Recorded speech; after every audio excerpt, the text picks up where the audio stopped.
பராசர ஜோதிட மணிமன்ற குழுவில் பயணிக்கும் அனைத்து ஜோட சொந்தங்களுக்கும் வணக்கம். இன்று ஒரு ஜாதகம் ஃபோன் மூலியமாக எனக்கு ஃபோன் பண்ணி, "ஐயா, எனக்கு ரொம்ப கஷ்டமா இருக்குது. எனக்கு எப்ப திருமணம் ஆகும்? 42 வயசு ஆயிடுச்சு. திருமணம் நடக்குமா? நடக்காதா ஜாதகத்தில? நான் ரொம்ப கஷ்டப்பட்டுருக்கிறேன். எந்த வேலையும் இல்ல. எனக்கு எந்த வருமானமும் இல்ல. அம்மா, அப்பாவும் இல்ல. அண்ணனும் சகோதரனும் இறந்துட்டாங்க. யாரும் இல்லாம தனியா நிக்கிறேன்." அப்படின்னு ஒருத்தர் ஃபோன் பண்ணி என்கிட்ட ஜாதகம் பார்க்கணும் அப்படின்னு கேட்டாங்க. சரி, இவங்கட்ட நம்ம வந்து இவங்க இவ்வளோ கஷ்டப்பட்டு கேட்குறாங்க. இவங்கட்ட நம்ம எப்படி ஃபீஸ்லாம் கேட்கறது அப்படின்னு எதுவும் கேட்காம உங்க டைம், டேட் ஆஃப் பர்த்லாம் அனுப்பிச்சு விடுங்க அப்படின்னு சொல்லி அனுப்பிச்சு விட சொல்லிட்டேன். அனுப்பிச்சு விட்டாங்க. அவங்களும் அனுப்பிச்சு விட்டாங்க. அனுப்பிச்சுட்டு ஒரு 1/2 மணி நேரம், 1 மணி நேரம் கழிச்சு கூப்பிடுங்க. நான் கணிச்சுட்டு உங்களுக்கு சொல்றேன் அப்படின்னா, மறுபடியும் கூப்பிட்டாங்க. நான் கூப்பிட மாட்டாங்கன்னு நெனச்சு கூப்பிட்டாங்க. கூப்பிட்டோனே அந்த ஜாதகத்துக்கு டேட் ஆஃப் பர்த்லாம் அனுப்பிச்சு விட்டாங்க. 6/7/1983 இரவு 8 மணி பிஎம் கரெக்ட்டா. ராணிப்பேட்டையில பிறந்திருக்காங்கன்னு சொல்லி என்கிட்ட சொன்னாங்க. ஜாதகத்த போட்டு பார்த்தேன். போட்டு பார்த்தோன்னே மகர லக்கினம், மேசராசி, கிருத்திகை 1ஆம் பாவத்தில் பிறந்திருக்காங்க. பிறக்கும்போது இவங்களோட தசா காலங்கள் சூரிய மகாதசை 5 வருஷம் 6 மாசம், இருப்பு 18 நாள் இருந்துச்சுன்னு வச்சுக்கங்களேன், இந்த தசா.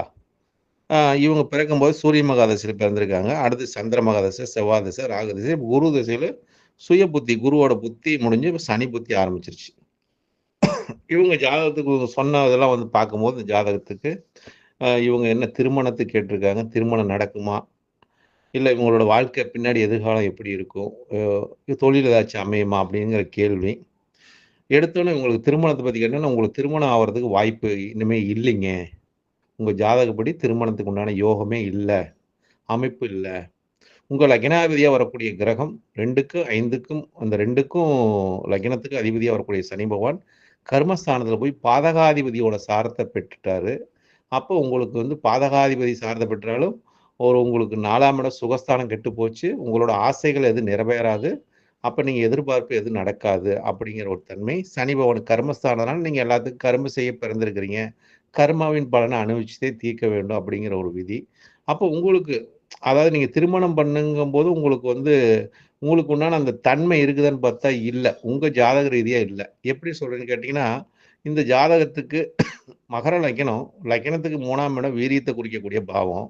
அந்த அதிபதி போய் பாதகத்துக்கு போயிட்டாரு குரு. சனியோட சாரத்த லக்னாதிபதியோட சாரத்த பெற்று பாதகத்துல இருக்காரு. அப்ப வீரிய குறைபாடு இருக்குது. அப்ப ஆண்மை தன்மை இல்ல. உங்களுக்கு வந்து இந்த நான் அப்பயே அவங்ககிட்ட கேட்டேன் பேசும்போதே, உங்களுக்கு இந்த தசா காலத்துல வந்து செவ்வாய் தசையில ஏதாச்சும் மாற்றத்த குடுத்துச்சுங்களா? அப்படின்னு கேட்டேன். உங்களுக்கு ஹார்மோன் ப்ராப்ளம் ஏதாச்சும் மாற்றம் கிடைச்சதுங்களா? அதாவது நீங்க வந்து ஒரு ஆணா இருந்து பெண்ணாகக்கூடிய தன்மையா இருக்கிறனால, அந்த ஹார்மோன் சுரக்கிறதுல உங்களுக்கு வந்து மாற்றத்த குடுக்கும். அந்த வயசு மாற்றத்தில கிடைக்குங்க. ஏன்னா, சூரிய திசை, சந்திர திசை, அதுக்கடுத்து செவ்வாய் திசையில இது கண்டிப்பா உங்களுக்கு 18 வயசுக்கு மேல இருந்து 22 வயசுக்குள்ள அது குடுத்துருக்குங்க, அப்படின்னு சொன்னேன். படிக்கிற வயசுலயே கிடைச்சிருக்குங்க அப்படின்னு அந்த தன்மை குடுத்துச்சா, அதான் நீங்க வந்து இப்ப ஆணுக்கு உண்டான தன்மை உங்ககிட்ட கிடையாது.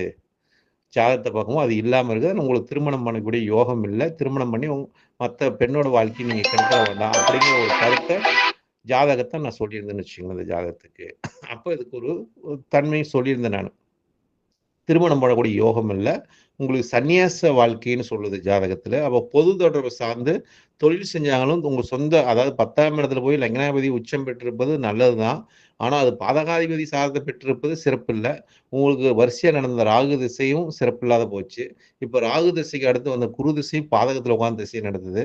சாதகமான நிலைப்பாடு உங்களுக்கு இல்ல. ஏன்னா, ராகு திசையில உறவுகள் அத்தனையுமே இழந்துட்டீங்க. இப்ப திருவாதிரை ராகு வந்து நமக்கு யோகத்த குடுக்குமா அப்படின்னு பார்த்தா, ராகு பகவான் எப்படி யோகத்த இந்த ஜாதகத்துக்கு குடுப்பாரு?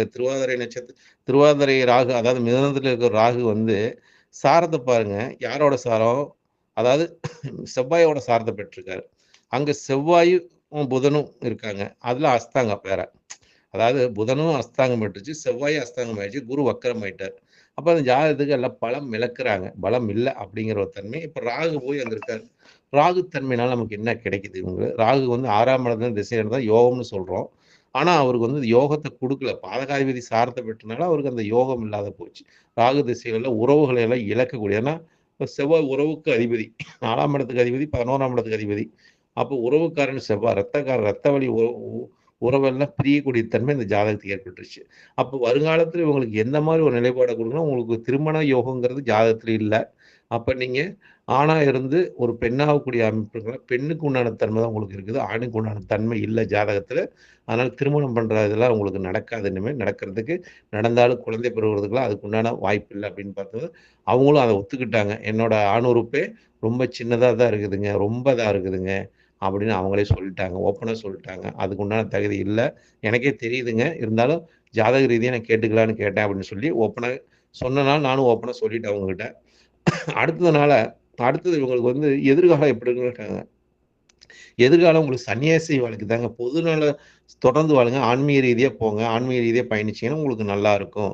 ஏன்னா, அதில பாருங்க இந்த ஜாதகத்தில நம்ம வந்து என்னதான் இதில பலன் சொல்லி இது பண்ணாலும், இந்த கோச்சார கிரகங்கள் அதாவது ஜனன ஜாதகத்தில் நின்ற கிரகங்களும், இந்த ஜனன ஜாதகத்தில் அமர்ந்த கிரகங்களும், கோச்சாரத்தில் நின்ற கிரகங்களும், இதுக்கு என்ன ஒரு பலனை காட்டுதுன்னா, இப்ப மகர லக்கினத்தில பிறந்து இந்த ஜாதகத்துக்கு ஜனன ஜாதகத்தில சுக்கிரன் அஸ்தமத்துக்கு போயிட்டார். அதாவது 5க்கு 10க்கு அதிபதி கலஸ்தரக்காரகன் சுக்கிரன் வந்து அஷ்டமத்துக்கு போய் உட்கார்ந்துட்டார். அஷ்டமத்தில இருக்கிறதுனால இவங்களுக்கு சுக்கிரனால ஒரு நன்மை இல்ல அப்படிங்கிற ஒரு தன்மை இருக்குது. அப்ப இவங்களுக்கு 7ஆம் அதிபதியா வரக்கூடிய சந்திரன் போயி, அவரு போய் அஷ்டமாதிபதி சார்ந்த பெற்று 4ல உட்கார்ந்துட்டாரு. அது சிறப்பில்லாத போச்சு. அடுத்ததாக இப்ப இப்ப இப்ப கோச்சார் ரீதியா பார்த்தாலும் அதுவும் துலா லக்னமா வந்து கலஸ்தரக்காரனா வரக்கூடிய பாருங்க, சுக்கிரனே 7ல் போய் 0 டிகிரில உட்கார்ந்திருக்காரு. அப்ப அந்த கலஸ்தரத்துக்கு இவங்களுக்கு ஒரு இது இல்ல. கலஸ்தரக்காரன் கலஸ்தர பாவத்துல கோச்சார ரீதியா இப்ப கோச்சாரத்துல இருக்கக்கூடிய லக்கினம் பார்த்தீங்கன்னா, துலா லக்கினம். துலா லக்கினத்துக்கு பார்த்தீங்கன்னா, 7ஆம் அதிபதியா வரக்கூடிய ஆ செவ்வா பகவான் போயி, அதற்கு 5ஆம் இடத்துல இருந்து, அந்த 7ஆம் இடத்துக்கு அது பாதகம் அப்படிங்கிற ஒரு தன்மை இருக்குது. அப்ப பாதகாதிபதியோட சரி, ராகு சேர்க்கிறதுனா அவங்களுக்கு அந்த தன்மை இல்ல. திருமணத்துக்கு உண்டான யோகம் இந்த நின்ற கிரகத்தின் வழியாக, கோச்சார நின்ற கிரகத்தின் வழியாக அது சுட்டிக்காட்டுது. அப்ப இவங்களுக்கு நடக்கக்கூடிய தசா காலங்களும் அவ்வளவு சிறப்பில்லாத போச்சு. அப்ப இதுல வந்து பாருங்க, ஜனன ஜாதகமும் சரி, கோச்சார ஜாதகமும் சரி, குடும்ப நிலையும் சரி, இவங்களுக்கு அது வந்து இந்த கிரக நிலைகள்ல வந்து நல்ல ஒரு சப்போர்ட் தன்மை இல்ல. இவங்களுக்கு சப்போர்ட் இல்லாத தன்மைய தான் காட்டுது. ஏன்னா, இப்ப கோச்சாரத்துல துலா லக்னமா வந்து அதுக்கு பாருங்க 7ஆம் இடத்துல போய் சுக்கிரன் அமர்ந்திருப்பது கலஸ்தர பாவத்த கெடுக்குது. அதே மாரி ஜனன ஜாதக சுக்கிரன் வந்து பாருங்க, இந்த கோச்சார லக்னத்துக்கு பாதகத்துல இருக்குது. அப்படிங்கிற ஒரு தன்மை இந்த ஜாதகத்துல காட்டுது. அப்ப இந்த நின்ற கிரகமும், ஜனன ஜாதகத்துல அமர்ந்த கிரகமும் பார்த்தீங்கன்னாலும், ஒரு சாதகமான நிலை இல்ல இந்த ஜாதகத்துக்கு. ஒரு பாதகமான நிலைய குடுக்குது. அப்ப இவங்களோட வாழ்க்கை நிலை எப்படி பயணிக்கலாம்? எந்த மாரி போலான்னா, சன்னியாசி வாழ்க்கை, அதாவது துறவு வாழ்க்கையோட இருக்கிற ஊர விட்டு வெளிய போங்க.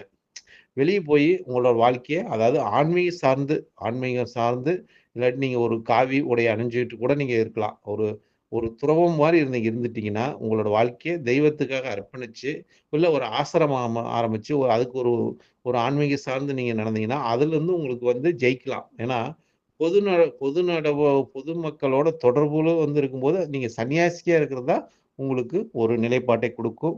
தொழில் செஞ்சு நீ கம்பெனில என்னதான் போய் வேலை செஞ்சாலோ, இருந்தாலும் உங்களுக்கு அவப்பேறு, அசிங்கம், அவமானம் இதெல்லாம் குடுக்க தான் செய்யும். அப்ப அதனால உங்களுக்கு வேலையும் சரியா, தொழில் ஒழுங்கா பார்க்க முடியாத ஒரு தன்மைய குடுத்துரும். அதனால இந்த ஜாதகத்துக்கு கடைசியா குடுத்த முடிவு கல்யாண யோகம் இல்ல. உங்களுக்கு சன்னியாசி வாழ்க்கை தான் நிரந்தரமா இருக்கும். ஆன்மீகம் சார்ந்த நீங்க ஒரு வழிபாடு உபாச தெய்வத்த எடுத்து வழிபட்டீங்கன்னா, உங்களுக்கு அது ஒரு நன்மை குடுக்கும் அப்படிங்கிற ஒரு கருத்து ஜாதகத்துக்கு. இதுக்கு மேல உங்களுக்கு பலன் இந்த ஜாதகத்துக்கு இல்லைங்க அப்படின்னு சொல்லி முடிச்சுட்டேன். அதோட முடிச்சுட்டேன். ஏன்னா, இந்த ஜாதகத்துக்கு அவங்க ஓப்பனா எல்லாத்தையும் சொல்லிட்டாங்க. சொல்லிடும்போது நம்ம அதுக்கு முடிவு தான் சொல்லி ஆவணும். அப்ப முடிவு சொல்லும்போது, இந்த ஜாதகத்துக்கு கோச்சாரத்தை எடுத்து போட்டு ஏன்னா நம்ம ஜனன ஜாதகத்த பார்க்கும்போது பிரசனம் போட்டு பார்க்கும்போது, இந்த கோச்சார நிலைப்பாடு இவங்களுக்கு குடும்பஸ்தானம் எப்படி இருக்குது? நல்லா இருக்குதா? அப்படின்னு பார்க்கும்போது, குடும்பாதிபதியா வரக்கூடியவனும் கோச்சார ரீதியா ராகுவோட சேர்க்கை பெற்று அங்க இருப்பதனால, குடும்பம் அமையறதுக்கும் ஒரு பிரச்சனையை காட்டுது ஜாதகத்துல. அதே மாரி பாதகாதிபதியா வரக்கூடிய சூரிய பகவானும் சனியோட சேர்ந்து இருப்பது அவ்வளவு சிறப்பில்லாத போச்சு இந்த ஜாதகத்துக்கு. அதாவது தன்னோட சுகஸ்தானத்துக்கு அங்க பாதகம் கிடைக்குது அப்படிங்கிற தன்மையை காட்டிருச்சு. அதே மாரி இந்த சந்திரனும் தொழில் ஸ்தானத்துக்கு விரயத்துக்கு போயிட்டாரு. 10ஆம் இடத்துக்கு தொழில் ஸ்தானத்துக்கு விரயத்துக்கு போயிட்டாரு. அப்ப அந்த விரயங்கிறது பாக்கியத்த கொடுக்கக்கூடிய இடம். தெய்வ அனுகூலம் பொருந்திய இடம். அப்ப தெய்வத்தை நாடும்போது உங்களுக்கு சிறப்பை தரும். அப்படிங்கிற ஒரு கருத்தை கேதுவும் 11ல இருக்காரு பாதகத்துல. அப்ப தெய்வம் சார்ந்து நீங்க இருக்கிறது தான் உங்களுக்கு நல்லதை செய்யும் அப்படிங்கிற ஒரு கருத்தை இந்த ஜாதகத்துக்கு சொல்லி ஒரு நிறைவான ஒரு கருத்தை இந்த ஜாதகம் ஏன்னா நான் எந்த ஒரு பைசாவும் இந்த ஜாதகத்துக்கு அ எதிர்பார்க்கல, வாங்கல. அத பத்தி நான் கேட்கவே இல்ல. ஏன்னா அவங்க சொல்லும்போதே சொல்லிட்டாங்க. நான் கஷ்டத்துல இருக்கிறேன், நஷ்டத்துல இருக்கிறேன், துன்பத்துல இருக்கிறேன், துயரத்துல இருக்கிறேன் அத்தனையும் சொல்லிட்டாங்க. அதுக்கு மேல நம்ம அவங்கட்ட வந்து பைசா கேட்டு ஜாதகம் பார்த்தா, அந்த துன்பம் நமக்கு வந்துரும் அப்படிங்கிறதுக்காக, அதனால அத கேட்கவே இல்ல நானு. இவங்களுக்கு உண்டான ஒரு ஒரு கருத்த மட்டும் ஜோதிட ரீதியா, அந்த கிரக ரீதியா ஒரு கருத்த மட்டும் வச்சு, ஒரு பலனை சொல்லி, அவங்களுக்கு ஒரு தீர்வு குடுத்துருக்கிறேன். அதுக்கப்புறம் இருக்கிற இடத்த விட்டு மாறிருங்க. மாறி இருந்தா ஏன்னா இப்ப 7:30 வேற உங்களுக்கு ஆரம்பிச்சிருச்சு. அதனால சனி பகவான் முயற்சி ஸ்தானத்துக்கு போயிட்டாரு. இப்ப கோச்சார லக்னத்துக்கு சனி பகவான் 6ல இருக்காரு. 6ல இருந்தாலும் அஸ்தங்கத்துல இருக்காரு. சூரியனோட அஸ்தங்கம் பெற்றிருப்பதுனால, அந்த அஸ்தங்கனால லக்னாதிபதி பலம் இழக்கிறாரு. அப்ப நீங்க ஊர விட்டு போறது நல்லது. அப்படிங்கிற ஒரு கருத்தை இந்த ஜாதகத்துக்கு கடைசி வாழ்க்கை ஆன்மீக சார்ந்து வாழுங்க. உபாச தெய்வத்தை ஏதாவது ஒண்ணு எடுத்து வழிபாடு செய்துட்டு வாருங்கள். அது யோகத்தை கொடுக்கும் என்ற கருத்தை முன்வைத்தேன். உங்களுக்கு ஒரு ஒரு மனமாற்றத்தையும், மன சந்தோஷத்தையும் கொடுக்கும் அதன் மூலியமா என்ற கருத்தை முன் வச்சிருக்கிறேன். நன்றி, வணக்கம்.